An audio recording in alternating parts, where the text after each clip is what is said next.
உங்களோட வாழ்க்கையில 8ஆம் இடத்துல திடீர் அதிர்ஷ்டத்த குடுக்கக்கூடிய ஒரு அமைப்பு அப்படிங்கிறது இருக்கு. அந்த அதிர்ஷ்டம்னு சொல்லக்கூடிய விஷயம் வந்து உங்களுக்கு எந்த இடத்துல எப்படி இருக்கணும்? "தவளையும் தன் வாயால் கெடும்ன்ற" மாரி உங்களுடைய வார்த்தைகள் கவனம்.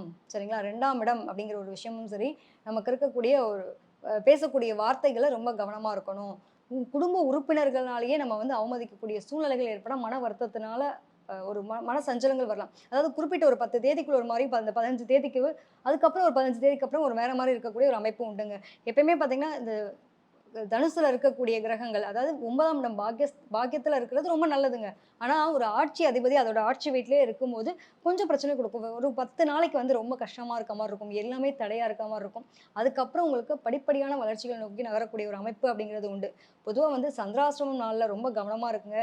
தேவையில்லாத வாக்குவாதங்கள தவிர்த்துருங்க. ஒரு ஃப்ரெண்டா இருக்கட்டும், நம்மளுடைய ஃபேமிலில இருக்கவங்க கூடயும் சரி, நீங்க வந்து கருத்து சொல்றதுன்றத தவிர்த்துறது நல்லது. பொதுவா உங்களுக்கு வந்து அந்த ஒரு கௌரவமா இருக்கணும் அப்படின்னு எதிர்பார்ப்பீங்க. தன்னோட குழந்தைகள் கூட நம்மள மதிக்கலன்ற மாரி எண்ணங்கள் இருக்கலாம். ஸோ உட்கார்ந்து பேசினா ஒரு விஷயங்கள் கிளியர் ஆகக்கூடிய தன்மை இருக்கும். அந்த பேச்சு அப்படிங்கிற ஒரு விஷயம் சரியா இல்லாத பட்சத்தில பிரச்சனைகள் இருக்கக்கூடிய அமைப்பு இருக்குங்க.